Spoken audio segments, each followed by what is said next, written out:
আসসালামু আলাইকুম। আশা করি আপনারা সকলেই ভালো আছেন। তো বন্ধুরা, আজকে আমি যেটা দেখাবো সেটা হচ্ছে ফাইল গো অ্যাপ্লিকেশনের কিছু গুরুত্বপূর্ণ সেটিংস। আপনাদের ফোনে গুগলের ভিতরে ফাইল গো নামের এই অ্যাপ্লিকেশনটা আপনারা পেয়ে যাবেন।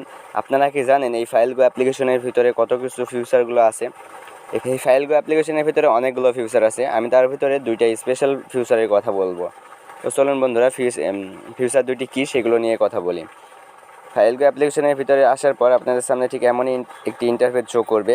এখান থেকে আপনারা একটি সেভ ফোল্ডার নামের একটি অপশন দেখতে পাবেন। এই সেভ ফোল্ডারের ভিতরে আপনাদের ফটোস, ভিডিও, অডিও, এই গানগুলো আপনার এই সেভ ফোল্ডারের ভিতরে সেভ করে রাখতে পারবেন, যেগুলো আপনার ফ্রেন্ড বা আপনার ফ্যামিলির কেউ দেখতে পারবে না। এমনকি আপনারা ফাইল গোর ভিতরে যদি আপনার অন্য কোনো বন্ধু চলেও আসে, আপনার ফাইল গোর এই সেভ ফোল্ডারটা হাইড করেও রাখতে পারবেন।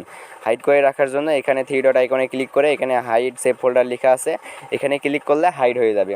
তো এটা শো করার জন্য আবার থ্রি ডট আইকনে ক্লিক করে শো সেভ ফোল্ডার ক্লিক করলে এটা শো হয়ে যাবে। তো এর ভিতরে পিকচার নিয়ে যাওয়ার জন্য আপনাদের প্রথমে সেভ ফোল্ডারের এটার উপরে ক্লিক করতে হবে।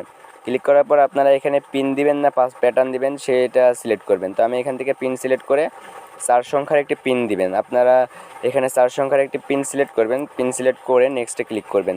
নেক্সটে ক্লিক করলে আপনাদের কাজ শেষ। এখন আপনারা যে কোনো ধরনের ফটো এর ভিতরে অ্যাড করে রাখতে পারবেন। তো অ্যাড করার জন্য আপনাদের যেটা করতে হবে, অ্যাড করবেন কীভাবে সেটা দেখাই।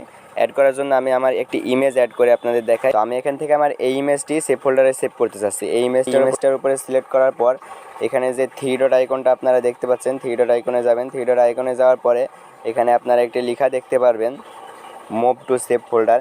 এখানে ক্লিক করলে পিকচারটা বা ভিডিও, গান, ফাইল যেটাই বলেন, যেটাই রাখতে চান সেটা আপনার সেই সেভ ফাইলে চলে যাবে। ওখানে ক্লিক করার পর আমাদের এখানে পাসওয়ার্ড চাইলেও আমি পাসওয়ার্ডটা দিয়ে নেক্সটে ক্লিক করলাম। এখন হলো কি আমার পিকটা আমার মুভ হয়ে গ্যালারি থেকে সোজা আমার কোথায় চলে গেল, মুভ ফোল্ডারে চলে গেল।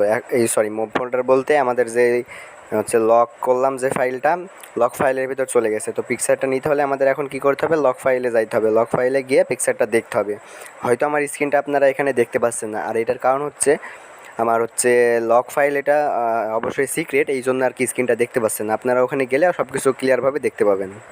এটা ছিল 1 নাম্বার ফিউচার। 2 নাম্বারে আরেকটি ফিউচার আছে, সেটা আপনাদের দেখাই। এখন আপনাদের ফোনে শেয়ার বাড়তিভাবে আর ইনস্টল করার কোনো প্রয়োজন নেই। আপনারা আপনার ফাইল ম্যানেজার থেকে শেয়ার করে অন্যদেরকে ফাইল, ফটো, ভিডিও, অডিও যে কোনো ফাইল আপনারা সেন্ড করতে পারবেন খুব সহজে। কোনো শেয়ার ইনস্টলের দরকার নেই। কিন্তু একটা বাড়তি অ্যাপস রাখা একটা কেমন ঝামেলা, তাই ফাইল ম্যানেজারের মাধ্যমে আপনারা শেয়ার করতে পারবেন আপনার প্রয়োজনীয় ডকুমেন্ট। তো কীভাবে শেয়ার করবেন দেখেন। এখান থেকে আপনারা শেয়ার ফাইলে ক্লিক করবেন। শেয়ার ফাইলে ক্লিক করার পর আপনাদের এখানে দুইটা অপশন পাবেন, একটি হচ্ছে সেন্ড আর একটা হচ্ছে রিসিভ।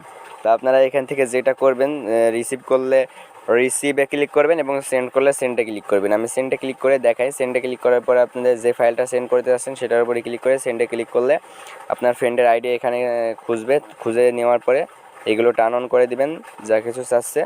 দেওয়ার পরে এখানে আপনার ফ্রেন্ডের আইডিটা এখন খোঁজার পরে সেখানে এখানে আপনার ফ্রেন্ডের আইডিটা চলে আসবে। সেই নামের উপরে ক্লিক করলে আপনার ফাইলটা সেন্ড হয়ে যাবে।